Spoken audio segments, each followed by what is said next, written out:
My name is Rich Procida. I'm the host of Democracy Under Fire and the producer of Bible Study for Progressives. Before we begin this episode, I want to invite you to two upcoming events, both on May 1st. At 2:00 p.m. Pacific time, we have representatives from Fair Vote, California and Fair Vote, Washington speak to us about the benefits of ranked choice voting. To register for that event, go to tinyurl.com/democracy discussion. That's tinyurl.com/democracy discussion. At 5 p.m., we will have Georgetown professor Joshua Mitchell speak to us about identity politics, religion, and democracy. To register for that event, go to tinyurl.com/identity democracy. That's tinyurl.com/identity democracy. Today's show is part 2 of our discussion about organizing across political lines with minister and activist Dom Jones, who will talk to us about political division and race.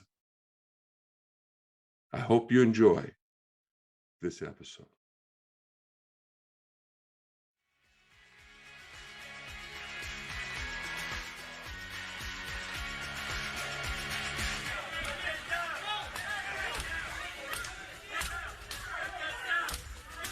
Now, according to public reporting, D.C. Mayor Muriel Bowser first called Army Secretary Ryan McCarthy to ask for help at 1:34 p.m.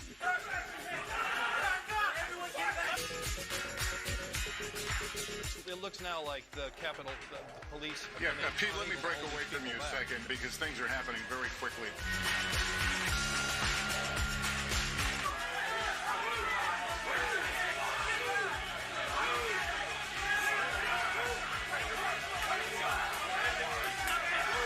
According to your written testimony, you were, quote, aware that demonstrators had breached the Capitol.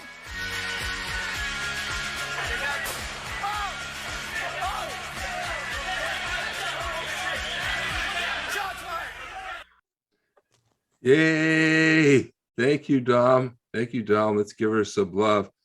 You know, that anger thing with Ukraine has really sort of gotten me. And plus, the division, the divisiveness, and both sides are engaged in this very divisive type of and that causes me problems because everybody has to have the same point of view. Everybody has to agree. You know, I want to use example because it came up recently for me, is this pronoun thing. Now, I don't want to categorize myself. I don't want to out myself.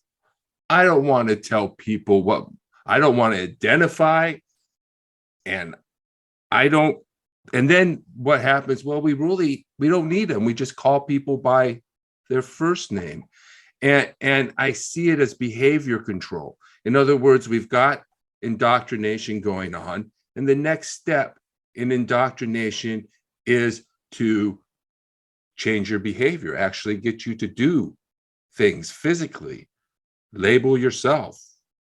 And so I resist that, but then I get kicked out. And then I get angry. And in the shower, I start yelling at invisible people. And Richard, that is unfortunate. The reality is that when we have our thoughts and ideas and feelings about what we feel, it's a topic that means something to you. You don't want to have to think like everyone else is thinking, and no one should have to. We are all entitled to feel and think and be proponents of what we desire, and so I completely understand. Unfortunately, our society today, the world has become very sensitive in many ways, and navigating that isn't always easy. However, it's really important for us to also set the tone for what we want from others. So when we want them to be able to listen to us and hear our thoughts and theories and scenarios, we want to be sure to provide the same platform for them with us. And that requires that internal personal work, right? Of not allowing our emotions to come up and get angry, but realize, what? In order to progress, I have to harmonize. Okay. Yeah. Sometimes I don't do that very well. I have to admit that. So if you want to ask a question or make a comment, go ahead and use the raise hand feature. I think it's, where is it? In the reactions menu at the bottom of your screen. And I'll go ahead and call on you. Go ahead, Samuel. You can unmute yourself and ask your question. I want to make a comment, but the main question is, the polls for Biden are only 39%, the last I saw. Does that mean the majority is for Trump or for, I don't know. They never say what the majority is. They just say where Biden stands. It makes me very unhappy. Well, we don't, all the polls are different. The thing about polling is you never know exactly, because polling is done, so many different guidelines are laid out in order for a poll to be given and administered and along against what backdrop. So I would say in that respect about Biden and 39%, I'm not completely certain about what it means. The other percent, you could surmise it could mean the other percent is the other way. That is speculation. I would say there are many different polls that kind of give different places and percentages about where things are right now. So. The polls are, there are multiple polls indicated, and I don't know the names of them. There was a bunch of polls, and the average turned out to be 39%. But getting back to this, I think the important thing, and you mentioned that, is mindfulness. And we have to find out there are many schools of mindfulness. I haven't done the research. Kaiser, where I belong, has mindfulness courses, and other places do, but I do not know. I wish there would be a webinar discussing the history and schools of mindfulness, because that would bring on the peace, more likely bring on the peace. Just thinking of the rhythm of the present, focusing on the music and thinking of a nice melody, and focusing on the present and not worrying about too much about the future, and resisting as long as is possible, because I'm extremely cynical. We're descended from chimpanzees. The strongest is the victor in the chimpanzee world. I wish we were descended from the more peaceful bonobo, but unfortunately, that's our human nature, and it's unfortunate. It's not the ideal nature, and that's the way I feel. I think it's likely there'll be one world empire, no matter how hard we resist, but we'll resist as long as possible and think of the rhythm of the present. I'm also very frustrated with that. People, I don't know what causes people to just have an opinion like that based on very little, really, and not really thinking much about the situation, and not giving him credit for what he's done by organizing all these sanctions and really putting it to Russia. And that's a big thing. And so people want to talk about how Trump, well, he wouldn't have what would happen if Trump were president. There would be nothing done, and Russia would have just walked over Ukraine, or we would have left Europe to their own to try and organize sanctions, and the situation would be much worse. And so, go ahead, yeah, Richard, I couldn't agree with you more. And I see Carol, she was definitely, I saw her go, yeah, that's right. And I see you, Carol. I really appreciated that head nod, because that's exactly the case, that, our country would be, we would be literally in so much mire right now if it weren't for, honestly, Biden becoming president. It's been we had to save our democracy, and thank goodness we did at that very important juncture. And I just want to take note of what Samuel said about mindfulness, and that is very important. We do need more mindfulness and awareness and peace, peaceful teachings. I'm going to say in our schools. We needed more in our systems, our societal structures, where we are teaching our students, because our students are our future leaders. They are the future citizens of our world. We need to be teaching them how to collaborate peacefully and harmoniously with the practice of mindfulness. And it's an amazing practice that, you know, there's so many components to it. I am a business owner. I'm a gym owner, and I'm in the fitness industry. I teach yoga classes, mindfulness awareness classes, and it's so very, very important to really ground down and find how to become mindful. And someone mentioned, I saw in the chat, isn't organizing locally more effective? And it is so very effective to organize locally, as one of those ways, mobilizing mindfulness there and growing from there. Again, if you have a question, just raise your hand or speak up. Nobody's in line right now, but you know, there's this strategy, and I think both sides are using it, the left and the right, and it's called divide and conquer. And so we've got, and we don't really see it on our side so much. We definitely see it on the right. I mean, and when I say we don't see it, I mean we're blind to it. We're caught up in it, you know, so we don't see it. But we see it on the other side because we're not caught up in their propaganda, but we're caught up in our own. Right, Richard. Yes. Yeah. And so there's this idea that all we have to do is wait for the demographic shift, and then it will all be over for these white people. And that, Richard, can I pause with you right there? Because you sure. said something, you know, we have to wait for the democratic shift in that statement that you just made. Is there anyone in here? I would like to know that statement. It's a very strong statement. And all of you guys, we all have thoughts on that. He said, you know, there's this thing that, you know, we're going to wait until quote unquote all the white people, whatever, you know.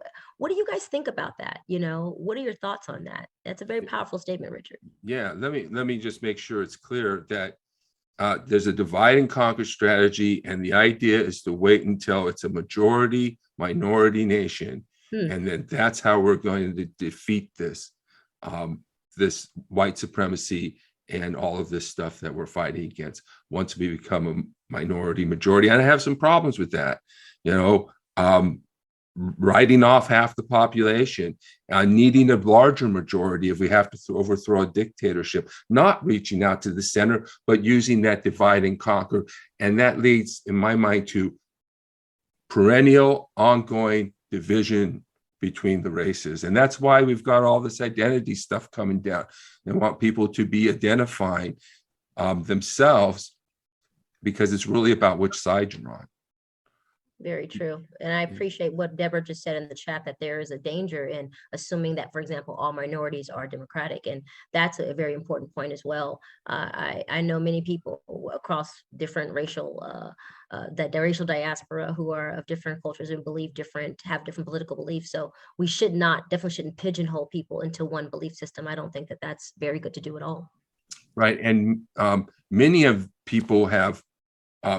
people coming to this country are religious people, Christian people. So Right. how do we know where they're going to turn up? Go ahead, Jane. You can unmute yourself. And there was somebody else there. Feel free to put your hand back up so that we can get you on. In the 1850s and 1860s, I mean, there was a time when this country went through real hard times, and it wasn't just one party or the other. It fractured into multiple parties. And so I see us having more than Democratic and Republican parties with what's going on in the world. And I think it's important that we be clear on our values, and that being peaceful, working together, and getting people out of jail, and finding work for people, and finding health care for people, and sticking to those values that can be cohesive to groups of people, rather than saying white or black and Democratic and Republican. I think that the dialogue has to be along clear values that people can get behind.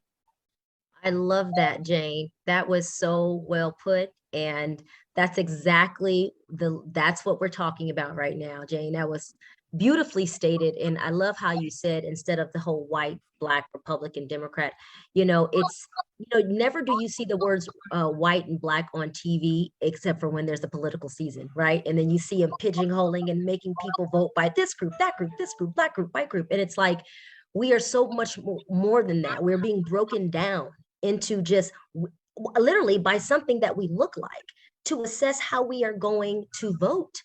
And, again, there are studies that do show correlations in certain ways, but at the same time, by putting it and perpetuating it in such a way, we're all just focusing on those things, Jane, and not what you're saying. The fact that there's so many political beliefs that are opening up now. There are so many, ways to look at this, but always with peace. So, Jane, I love that. That was beautiful. And there are political philosophers that say there's really only two groups, and that's the haves and the have-nots. There you go. There's that. My husband is running for circuit judge in Kentucky, and he's running in a nonpartisan race. And so it is not Democrat or Republican, but I personally have been very involved in Democratic politics, and I just can't find a way to talk to people that identify as Republicans, and we don't even get a foot in the door to even talk to Republican groups. And I'm not sure what I'd say when I got there, except for say what Tim is behind, which is the judicial should follow the legislative and what the law says. Right. Well, let's I want to make a point to that, because I think that can help others in this group too, who are trying to talk to family members or friends who believe differently than you. So if you have democratic principles, like you said, and that's where you align yourself, struggling to talk to people you meet with. Now, first off, if they shut you out, Jane, or anyone here, if they shut you out to begin with, and you can't speak with them and harmonize, then that's nothing that you can do about that. You honor them, and I just say love and light to go upon your way. But if you have an opportunity to talk to them, I always say the best way to go about connecting and trying to find some sense of harmony, even politically, believe it or not, is beginning where I mentioned earlier, what we all really want. And, do you want your family to be safe? Do you want, what I mean, neighborhoods that are, have police that are and harmonized with the community and good contact, and these basic things that we all want. Start there, Jane, and over time build upon that. But that's how we thread together. It really is something we have to take step by step, but it's possible. Yeah, and I wanted to go ahead. Go ahead. No, Richard, go. Okay, sorry.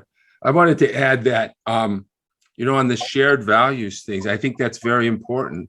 And sometimes I see groups talking about shared values, but they're really talking about, they're telling you that they want you to talk about shared values, but the shared values are really with people like yourself. I mean, in other words, what they're telling you is meant for you. And we're trying to reach out across political lines to people who are on the other side, not far right, but even far right, if we can get them to be less far right.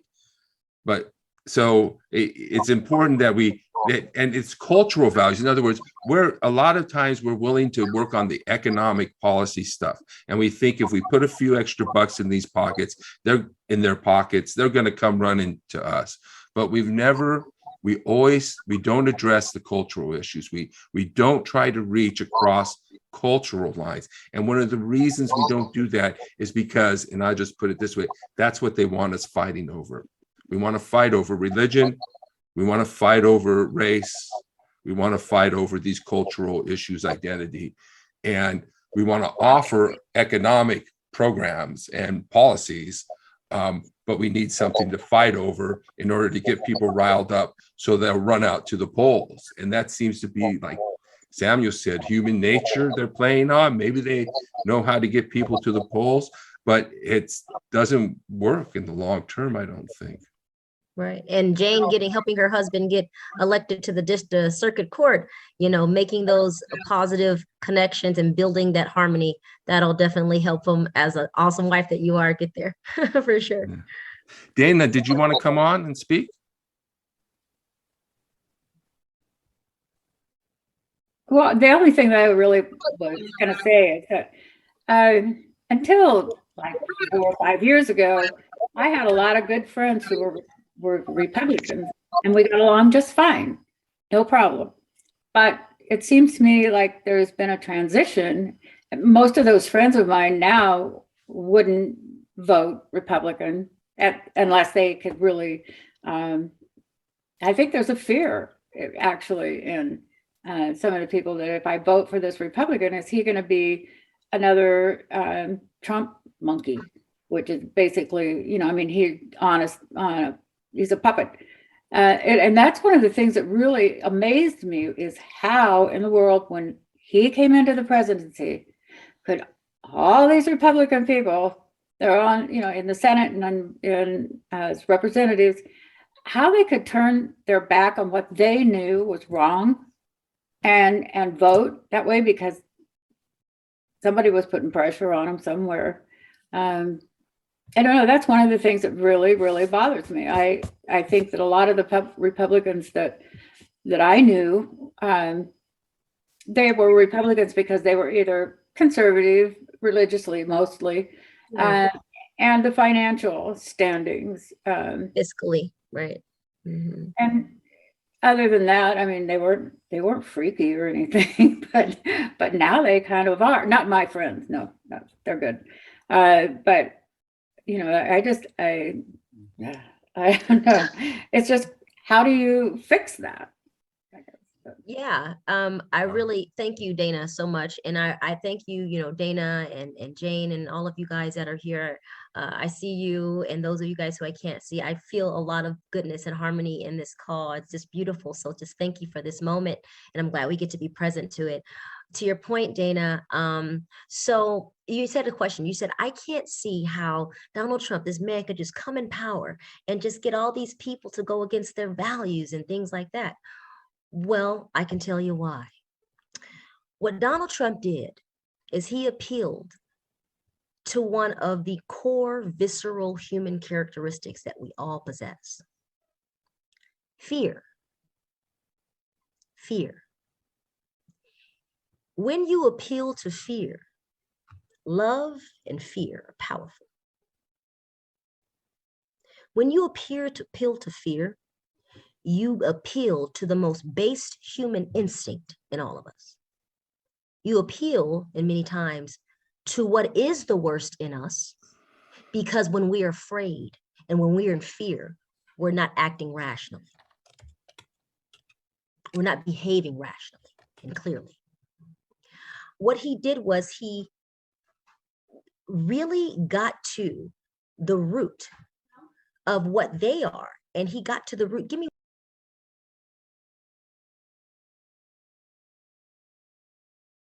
I guess, Don, you're back? Yes, sorry. I had a little moment there when I had to pick up something there. I'm here. Okay. So Donald Trump, he appealed to the fear, Dana. He appealed to the fear, and thinking about it on a societal level, he appealed to and you know what, as we're having this discussion, it's not an easy discussion to have. It's hard to say these things truthfully, but we must face it. He appealed in many ways to the fears that many people in this country, he appealed to a lot of white Americans' fears, okay? And this is not all of it, but this is a great deal of it. He appealed to their fears of losing something that they perceive that they have. That's a part of it. That they, listen to my words, that they perceive they have. Okay? Because everyone is being manipulated and hurt in all of this chaos that is being transpired, everybody. But a perception has been created in America and handed to a certain group of people. And that privilege That privilege, we've all heard this word quite a bit in the last number of years. That privilege, Donald Trump said, be in fear because you're going to lose it. And the reason why you're going to lose it is because these Mexicans, let's say he may have said across the border the things that he said, the Muslim ban, this about the Muslim people, this about talking about African Americans a certain way in a derogatory fashion, calling the African countries S-hole countries. All of these things that he said and did, it appealed to the worst in some of us, and it grabbed us. And because, as I mentioned earlier, we've had 400 years of slavery, we're still suffering from the remnants of that because we haven't really healed and dealt with things and faced them full on, like South Africa did when they ended apartheid. They had a peace and reconciliation. We haven't had any of that. So there's so many of these things, Dana. Stoke the fear, appeal to fear, you can accomplish so much. And that's what he did. And I would add that a lot of what we're talking about here is the problem of human evil. And yes, yeah, and that's why we've lived under dictatorships throughout our human history, and people have risen to power who are corrupt and not necessarily good. And we tend to worship our leaders, just like in old times. There's a whole problem with people getting into power who are not good, and how we put them in power. And perhaps because in our hearts, part of our hearts are not good. You know? Oh, Richard, and see, my heart is moved because of what you're saying. Humans, we have a duality. We have love in us, but we also have fear in us. Both of those things inside of us can get us to accomplish some remarkable things. And we need to focus on the love that we want. Love is what you want at home, Richard. Love is what you want, Carol and Dana and David and Colette and Jane and Francis and everyone. We all want love at home. We all want love within. We all want love in family. We all want love in community. We all want love in our society, our cities, our country. Oh my word, it's love. It's harmony. Oh my word, is it really that simple? Actually, it actually is. That is the message that Christ Jesus gave to the earth. Very good. Like I said, we don't see the propaganda that's being disseminated to us. I mean, we know it's there. We're told Putin and China are disseminating propaganda. They're disseminating it to both sides, but we don't see it. And so we're under the influence of it, is what that means. It means that we're under the influence. And propaganda, I broadly defined, is everything we use to make sense of the world. And that's a philosopher named Jacques Ellul, who I rely on for that. So it really is everything that we are using is basically propaganda. That's information designed to influence the attitudes and behaviors of groups of people, which is usually disseminated to large groups. So we have this propaganda on the left that I want to talk about. Not that there isn't propaganda on the right that is terrible. And obviously I know what it is, and it's outright falsehood in many ways, some little bit of truth to it to catch people in. But a lot of the propaganda we're getting from the left becomes an attack. It seems to be an attack on Western civilization. And in attacking Western civilization, we're really attacking the foundations of democracy, the foundations of civil rights, the foundations of human rights. We've got, and I just use some examples. I sort of view some of it as anti-American, very negative about white people, even and about America and what she can do. Can she go and save and do good things for democracy in Ukraine and other places? Or is it America so inherently evil that it must be shut down and disarmed? Anti-Christian, appealing to anti-Christian sentiment, calling Christians Nazis is a great way to start a fight. And then anti-Western, going back to colonialism, slavery, and genocide, which are very, very important things to consider, but then putting those things all on the shoulders of the West, and not really taking the fullness, the whole world history, and looking to see how far this stuff has actually gone back and how actually universal it is, and what we're seeing in Russia right now. So I don't know if you have anything to comment on that, because that's how I'm feeling about a lot of this stuff that is coming out, that it's divisive, manipulative, and really designed to divide us basically and conquer. Yeah, absolutely. And this really goes in line, Richard, what you're talking about the extreme messaging. When we hear that extreme messaging that can be out there, like you said, anti-American or even anti-Christian, and it's definitely polarizing. This is what happens when we get so politically just divided and just cut down that everyone runs to the most extreme corners of the ring, so to speak. I say we shouldn't even have a ring, like a fighting boxing ring. We shouldn't even be in one because we're on the same team. And really what's happening is everyone is saying, okay, well, because everyone watched the Trump administration and how everything swung so hard down to the very Supreme Court justices that were put on right before he was done in his presidency. Everything, it's like, oh my gosh, the Supreme Court justices, they do not lose, they are in power, in that position for a lifetime. They set the trajectory of the nation for the coming years in the next generation. And so this pendulum swing just happened so fiercely.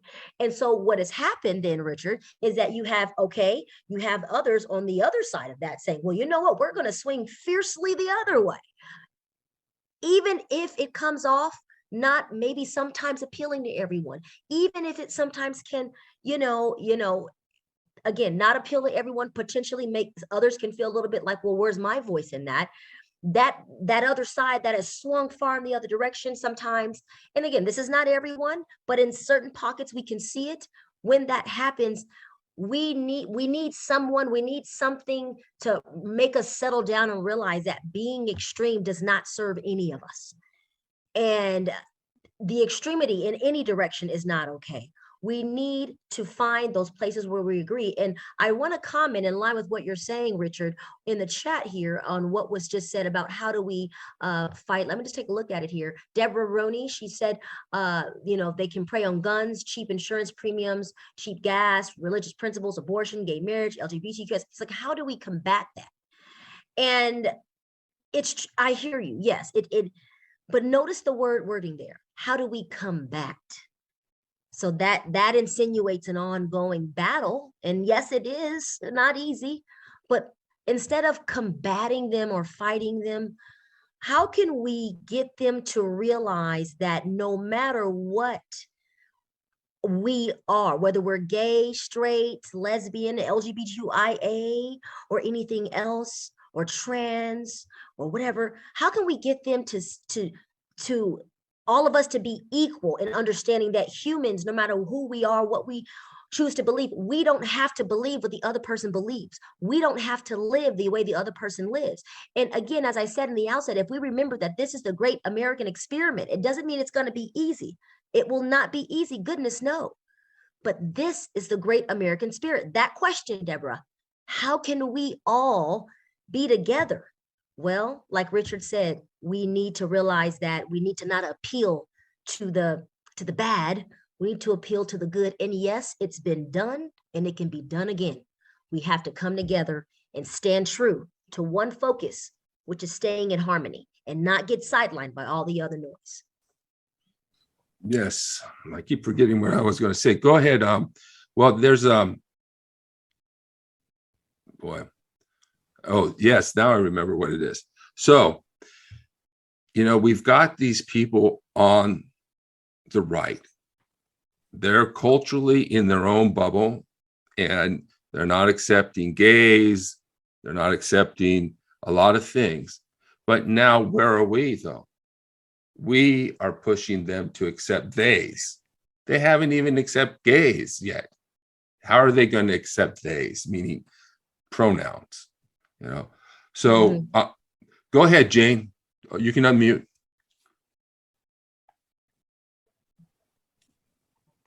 There are certain wedge issues, especially where I live in Kentucky. And some of these wedge issues are, don't take away my gun. Another one is, don't tax me too much. Another wedge issue is the role of women. Another wedge issue is reproductive justice. And these wedge issues, we cannot bridge that divide. How the Democrats need to focus and win, at least win in places like Kentucky, is keep your eye on the ball of the economy. And that means getting as many people to work as possible, keeping inflation rates down, building housing, tackling the homeless issue, doing what Pete Buttigieg is doing with fixing the bridges. Those are issues that bring us together. If the Democrats can focus on those, the culture will handle the LGBTQ issue eventually. And it will take different parts of the country different rates because they don't all deal with the culture at the same time. Yes. I would Jane, say I love Huntington it. Beach, California is a couple of decades ahead of Kentucky, even today. Well, yeah. Well, you know, I have some concerns about that, Jane. Because we're always trying to, we think that if we put a couple extra bucks in their pocket, that they're going to come running to us. Well, look at the situation. We're almost at full employment right now. I just read a report, unemployment's like under 4%. And we still have, as Sam pointed out, 39% approval rating for our president. I think we're going to need to start to address the cultural issues. We're going to need to bring people, start to address it. They're not just things to fight about, and they're not going to take over on themselves, I don't believe. I think we need to reach across political lines, which means we need to bridge the cultural divide as well. Yes, and I want to tag on to that too, Richard. I completely agree with you. The cultural divide must be put on as the focus. If we take what's happening in the culture, because what's happening in the culture is affecting everything else. So if we take what's happening in the culture and we really understand all of the issues, the deep entrenched issues like race and these things and the socioeconomic disparities, and we talk about it openly, what it does is that it helps us all as humans to see, like we are right now, that wow, why are we arguing and fighting about the worst, these things that don't matter? What matters is that we recognize that you have the right to live. You have the right to live. We have the right to live together. Like, we have to come together and we got to fight to do this very thing. Yeah. And I just want to add, I'm not sure how the Democrats win elections. And I'm really talking about more long-term stuff.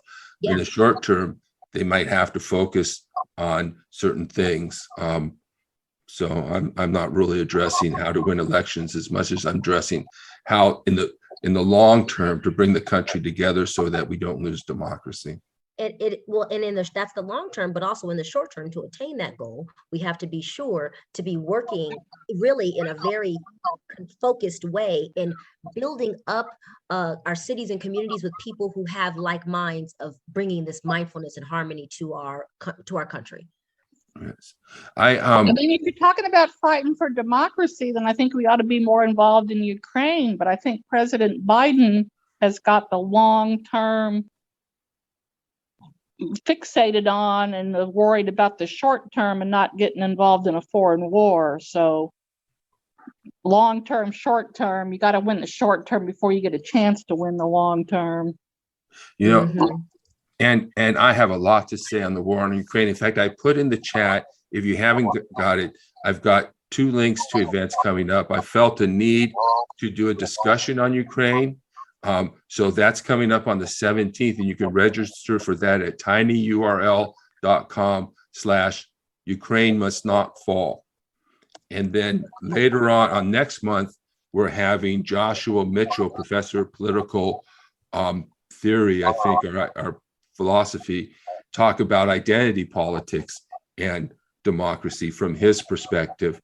And you can register for that at tinyurl.com/democracy identity, or is it identity democracy? One of the two. I put it in the chat.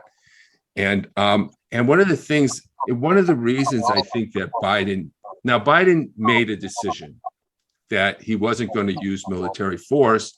And I think at this point it may not be necessary, but my problem is that he was willing, and the whole Western world was willing to allow Putin to just run over Ukraine.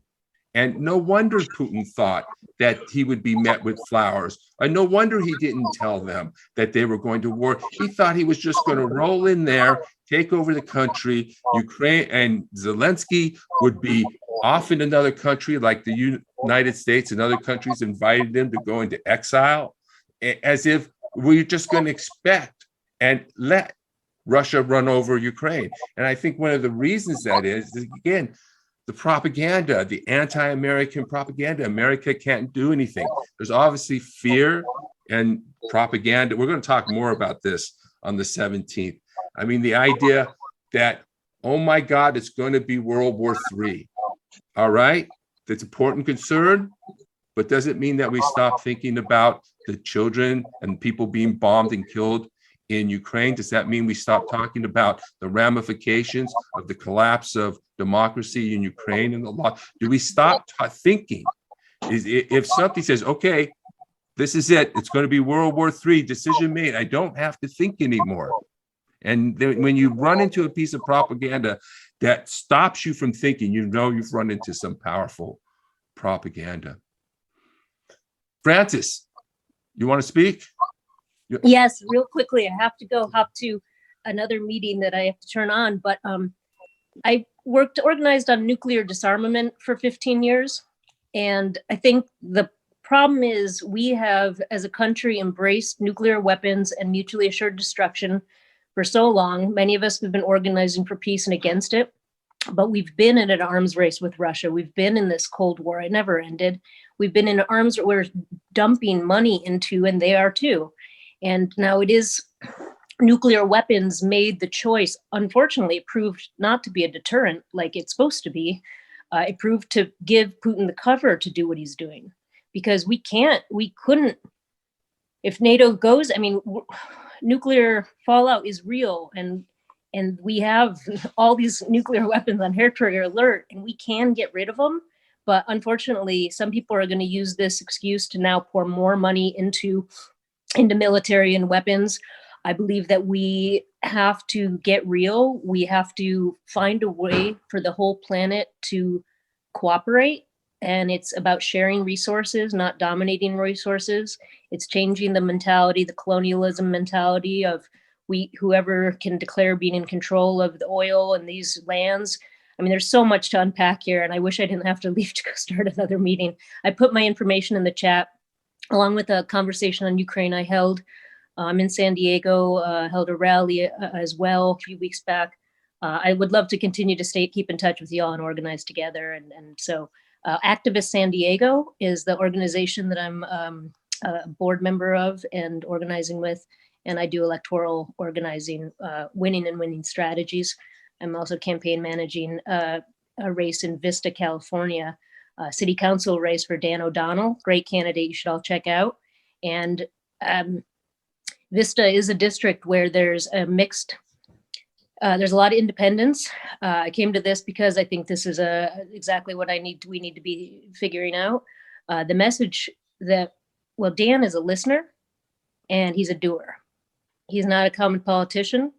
He actually is willing to do the hard work of getting the community together, all the stakeholders, listening and finding solutions that work for everyone.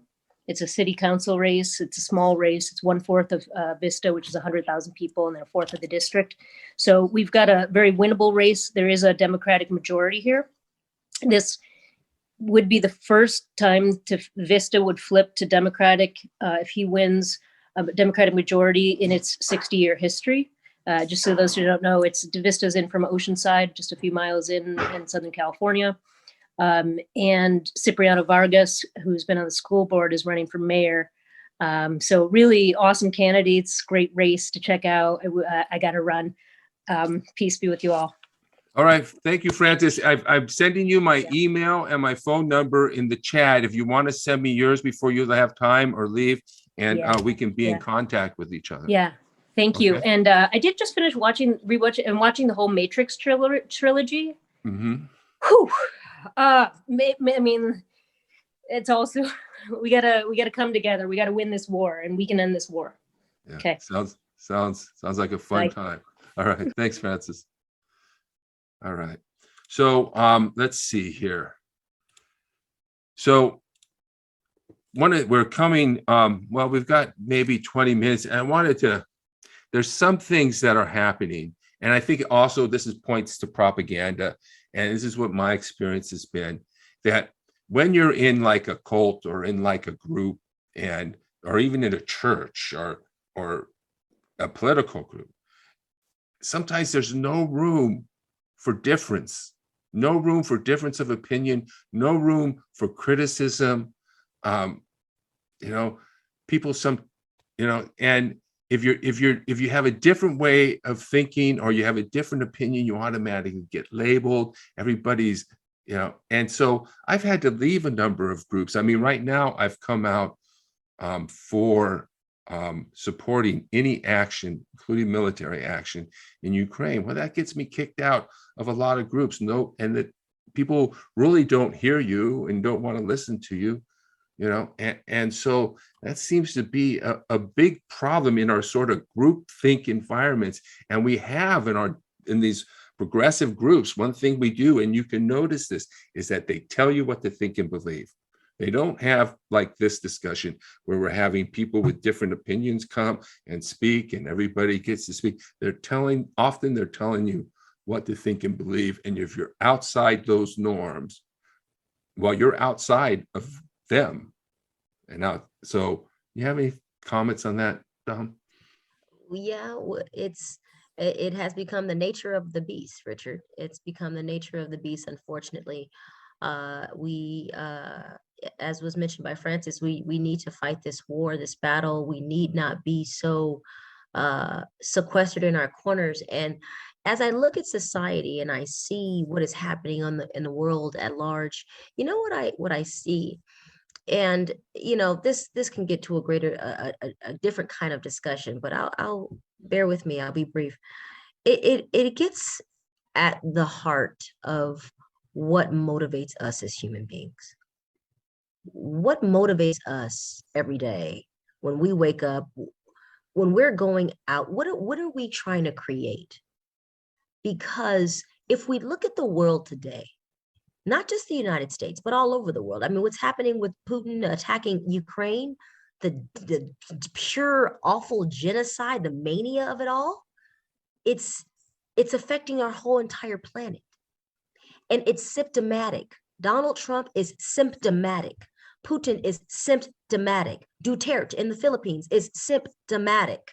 Kim Jong-un, symptomatic. Xi, symptomatic. It is symptomatic of a world that has become so entrenched in seeking greed, superfluous things that don't matter, rather than focusing on what each of us is here to do. The purpose of our existence, as far as I'm concerned, everyone on this call, is to evolve as human beings. None of us are accidents. None of us, contrary to what maybe my grandmother told me her mom told her. Okay, but still, none of us are accidents. There are billions of us, and yes, billions of us all have a purpose, Richard. We all have a purpose, honey, all of us. In each of us, through the trials that you undergo in your life, having a child, getting married, possibly getting SEAL and having to battle through that, potentially getting cancer, paying bills, car notes, everything else involved in living, all of it is our teachers to you. Your struggles of being kicked out of groups because of what you believe, Richard, is a teacher to you of how much further you should go into your lane and not anyone else's lane. The world is suffering because we as a humanity are sick. Mm-hmm. That's right. We are sick, and we need to understand what our evolution means. And it doesn't mean all of this, and we need to get on that. Yeah, we need to grow. We need to grow, my friend. Yes. So if anybody has any questions, if now's the time, because I'm gonna close up shop. I want to thank everyone for being here. Coming, thank you, Dom, for such a beautiful presentation and a wonderful discussion. And Thank you. remember our future programs, look them up. Make a copy of the chat. I got to do that. I'm gonna have that saved already. But if you can't, if you want the chat, make a copy of that. And we'll see you all on the next time. And thank you so much, everyone. Thank you for coming, Thank you so being a much. part of this. Thank you, everyone. welcome. Blessings. Take care. Bye now. I love your hair. How do you do your hair? Thank you. So nice. Love is love. Not my hair. I love your hair too. I love everyone's hair. It's nice. It's Bye, nice. everybody. I enjoyed you. Okay.